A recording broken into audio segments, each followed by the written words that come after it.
Hello and welcome. My name's Gordon De Silva and I'm MD of Gordon's Night.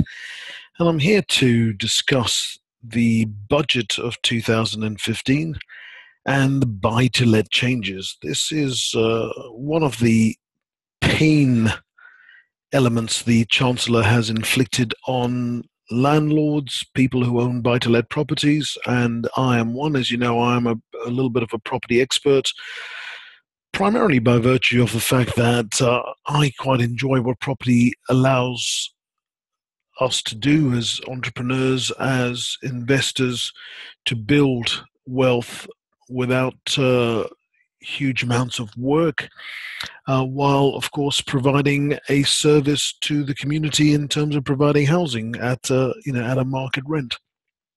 And what the Chancellor has done here is obviously flavor of the month is not landlords offering properties, even though councils don't do that. That's my political comment of the week. But landlords do it. Councils sold all their houses. Now they don't have enough properties to give to people, and so the private sector has to deal with that position, which it does very well. But the Chancellor has now made some changes which is going to make it much less attractive and also quite difficult in many circumstances that we as property owners, buy-to-let owners, need to be completely aware of. So let's get started. Like I said, there is bad news. It is going to hurt our bank balances. That is for sure and guaranteed. Unless, of course, you own the property outright and you owe no money on it and you let it unfurnished. If you let a property or properties that are unfurnished and you do not have a mortgage on those properties, you haven't borrowed money to buy the properties which hasn't been repaid in full, then bad news is to come, I'm afraid. And so we need to be prepared. We need to do some planning, some cash flow forecasting. So we need to do something, because if we do nothing, then the shock of the cash flow is likely to be unpleasant at best and cash flow difficult at worst. So first thing to go is the wear and tear relief. As you may know, and certainly if we do your accounts, we do this for you. If you offer a property furnished, now this is a property that's furnished with white goods, which is quite normal anyway, but also with beds in the bedrooms, with a dining table in the dining room living area, and a settee or comfy chairs for them to use in the communal areas. Now, if the property is thus furnished, then that's called furnished, then one or two other tiny bits we can speak of if it's relevant to you. If it's furnished, then you were allowed to claim 10% off rent-less rates wear and tear relief, which was really nice, because often you wouldn't spend that much money on the property on a year-by-year basis. When you first take it on, you would anyway, but after that you wouldn't. And this 10% of rent was quite an attractive proposition, in that it saved probably a little bit, if not a lot more than you were probably spending on repairs and wear and tear off your furniture, your carpets, your settees, your tables and chairs and so on. Well, that relief is gone. April 2016, vanished. So all of a sudden, the 10% deduction you were getting to reduce your tax bill and increase your cash flow has disappeared. So be aware of that. It is going to hurt your cash flow in a few months' time. Remember, this is all in the budget. It hasn't yet passed through the Finance Act, which we're expecting it to do without too much difficulty, because the Conservatives have got a majority here. And we're expecting that to go through around September, October time and be effective from April 16. So, this is something you need to be aware of. Your tax bills will rise on your properties. Be aware of that. And the earlier you can factor that into your cash flow, the less of an unpleasant surprise it'll be when we prepare your tax returns nice and early in 2017 and give you the bad news on what the tax is due. I'm so sorry to bring you the bad news. I unfortunately can't do anything about it. Hopefully it will be reversed in years to come, although I doubt it very much. When tax goes up, chances are it doesn't go down, especially on things like buy-to-lets, which are now politically unpopular. The next thing is even worse for many, many of my clients who run buy-to-let portfolios, who have borrowed money to buy portfolios.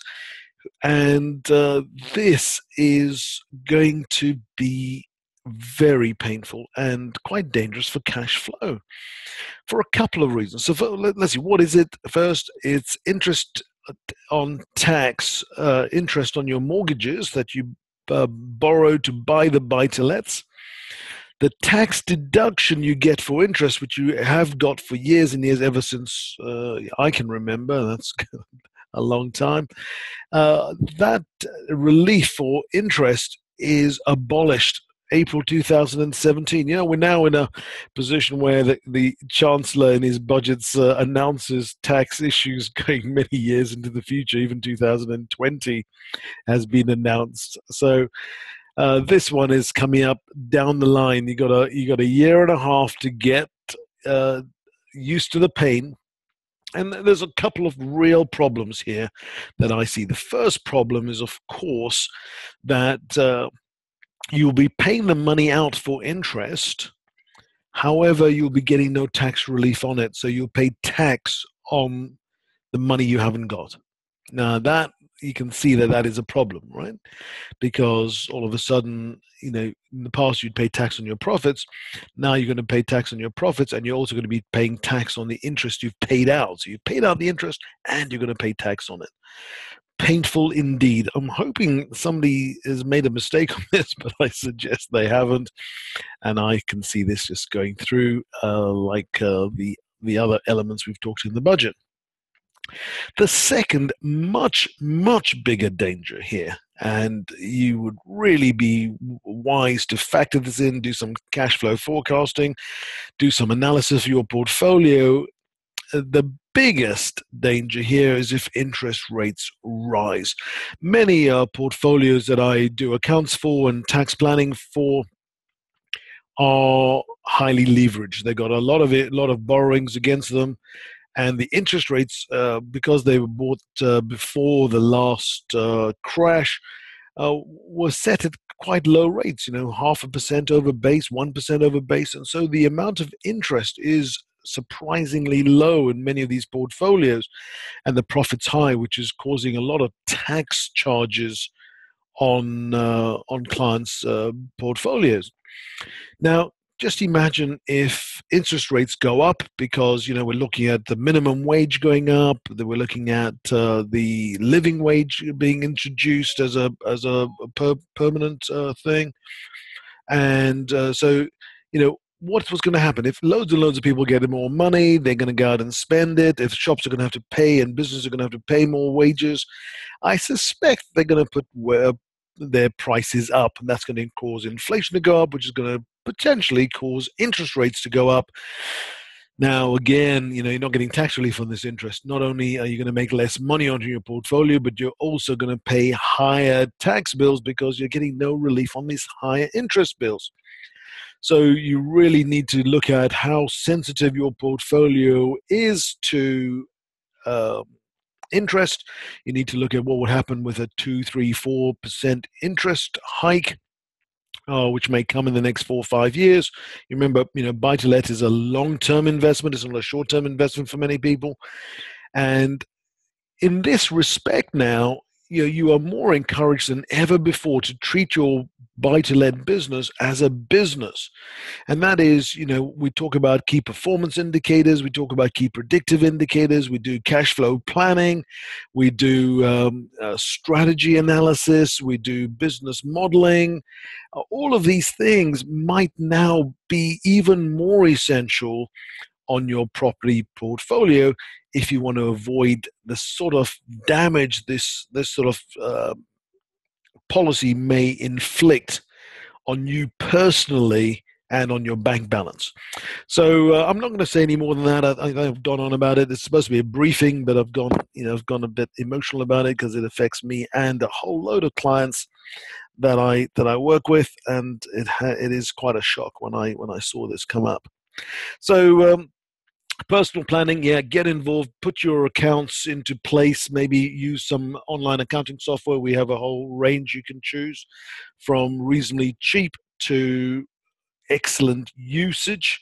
Um, so, consider one of those. If you wish, give me a call or I'll send you a link, and you can try it out for 30 days, and it'll actually give you some control over your cash flow and over the numbers, so that we can, and if you want, we can maybe do some planning for you, some cash flow forecasting to see how this might play out in certain scenarios. Obviously, there is a cost for that.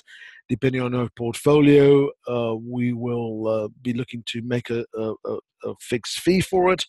And of course, that'll be up to you to decide whether you want to then go ahead or not. In the meantime, of course, please take what I've just said seriously. It is a serious piece. I know that many clients who have property portfolios will be affected dramatically by these two announcements relating to buy-to-let properties. Other resources, of course, if you have buy-to-let properties, we offer a spreadsheet template which allows you to capture most, if not all, the expenses you would expect to incur as a landlord. There are a couple of things now that are not available for tax relief in the coming years, but they're still important to factor into your numbers. Of course, if you want those spreadsheets, if you haven't used them already, by all means request them, so you make sure that everything you can claim for, you do claim for, because there are going to be things that you used to be able to claim for that you won't be able to claim for. So, and of course, resources may include cash flow planning, strategy on your portfolio, and the such, which might be useful to you. Next steps, I would suggest take your position seriously. Consider cash flow forecasting. Consider using accounting software to manage your portfolio so that you have decent accounts, know where you are, can manage cash flow and tax bills early on in the process to avoid being caught out by cash flow shocks when you get the tax bill in when we do your tax return. Hopefully that's been of some benefit and some use to you. Any feedback gratefully received. If you know anyone who'd like some advice on property and tax on property, I would hope that you feel confident enough in our abilities to refer them to us. And of course, we would love to look after them in the same way we look after all our clients. I look forward to speaking to you soon. Until then, take care of your property portfolio. Beware of the cash flow damage that's coming down the line, and take care of yourself. Bye-bye.